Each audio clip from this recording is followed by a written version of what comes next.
One issue, 2 points of view. Agora. 20 years after the fall of the Berlin Wall, 1 week before the general election in Germany, and only hours after Manuel Barroso's re-election as President of the European Commission, two German politicians discuss the end of communism and the future of the left in a largely conservative Europe. Rebecca Harms is a documentary maker from the West. Lothar Bisky is a film and television professor from the East. She's a child of the anti-nuclear movement. He joined the GDR's Socialist Unity Party aged 22. She's a member of the Greens and an MEP since 2004. He's co-president of the German left-wing party Die Linke and newly elected to the European Parliament. Both are the new heads of their political groups. The fall of the wall was due. The problem of the wall was that right from the beginning they forgot to insert a door. And this was unsustainable. How it fell, however, was a bit embarrassing. Thus socialism was put aside. It got put aside. This is a fact which has to be accepted, and personally I have no reason to complain in that respect, because socialism imploded. And the tendency at that time definitely was that a lot of people, even in my own Socialist Unity Party, said that things couldn't continue as they were. During reunification, mistakes were made. I always said that, clear mistakes. I think this could have been done better, but this does not mean that reunification was wrong. I think it brought a lot of advantages, and all of us, the left included, myself included, and I consider myself a fairly left-wing person, we have all benefited from new opportunities due to the fall of the wall. Ich bin natürlich ganz von der anderen Seite damit konfrontiert gewesen. Well, of course, I've been confronted with this from the other side, because I'm a child of the area next to the zone, because I grew up and lived next to the border. The frontier zone, as we called it. I perceived the fall of the wall as a gain in freedom.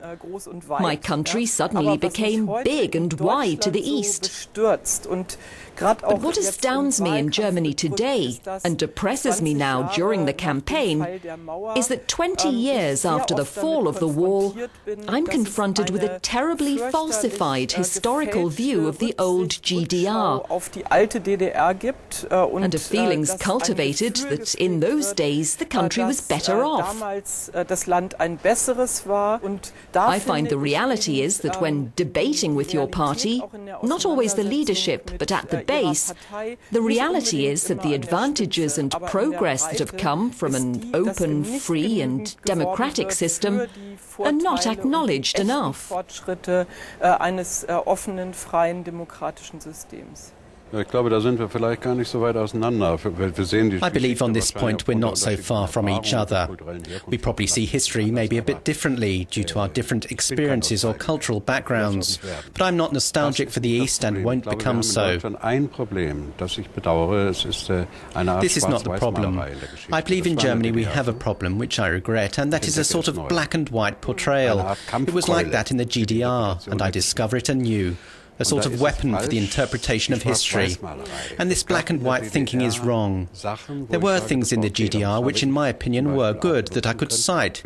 Education, for example. But not for everyone. You know what's claimed today. You know that some people were also excluded.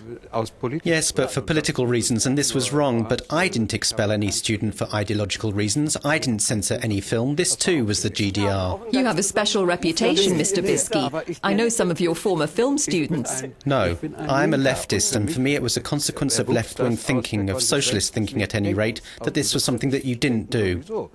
But this is another issue. If you break this down, you have people who were educated well in the GDR, and you have people who are removed from educational institutions for political reasons. A heavy political mistake because it ruined the reputation of socialism. This is how I see it too. But there were also aspects of the GDR era that people remember differently today, and I have to accept that too. We're not a party of nostalgics, it's the media which says that. Wir sind nicht die Partei der Nostalgiker. Es wird uns medial immer zugeschrieben. Also es nochmal hier auf die europäische Ebene auch zurückzuholen. Well, to bring it back to the European level, I believe it's important for the left-wing politics, and I, as a Green, I believe I am politically on the left, to measure ideas against the question how much of this can be achieved in the foreseeable future, to make left-wing goals suitable for daily use. And here in Brussels, I'm confronted again and again with a left-wing politics that's about adding a bit more to even the most far-reaching demands. And then, when it comes to talking about implementation mechanisms, there's no follow-through. Take climate policy, for example. The climate goals are way beyond all others, but if we talk about implementation, emissions trading, then you're against. In theory, on human rights, the left is very much in the forefront, but in practice, the left excludes certain areas of the world when human rights questions are concerned. In theory, you're not far from us, but in practice, very often you act according to old ideology.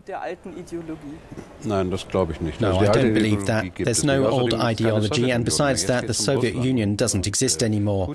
Now we talk about Russia and Putin. I don't believe that we should continue to be identified with all those empires that once existed. Real socialism imploded. It's gone, and I don't harbour any regrets, and I don't believe the left in Germany does this either. There may be different ways of remembering things, though. That's true. Es mag sein, dass es auch unterschiedliche Erinnerungen gibt, das ist wahr. Und es gibt auch ein Milieu. And there's also a milieu which you described earlier, which admires the GDR. But this is not the party Die Linke. These are different people. Many of those have left us. Of the 2.3 million members of the old Socialist Unity Party, just 4% are still in Die Linke. 4%. Well, I believe notably that left-wing emancipatory politics have to focus clearly on democracy and freedom and support the rules of the game which apply. And they shouldn't play with the thought that possibly another system might be better. And I see the left everywhere in Europe, maybe not you, Mr. Bisky. I see the left, the parties which still consider themselves left or communist parties, balancing on a beam, and it's not quite certain which side they'll fall down on. Of course, the left is quite pluralistic. There are several differentiating elements, and what I'm involved with is looking for the 4 or 5 things in common which could maybe define or label the left in Europe again. And for me, this is very clearly in foreign politics, for an end of the policy of military intervention and for disarmament. That's one point. The second is a social, fair Europe, and the third is more direct democracy.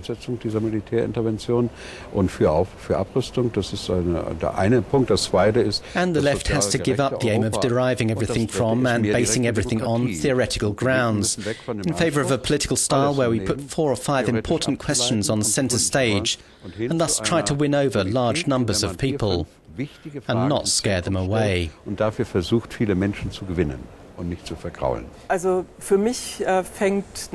Well, for me, of course, with European enlargement, a new chapter has been opened for green politics and policies on this continent. Green politics can only be pro-European and can only aim at further integration into the policies of member states.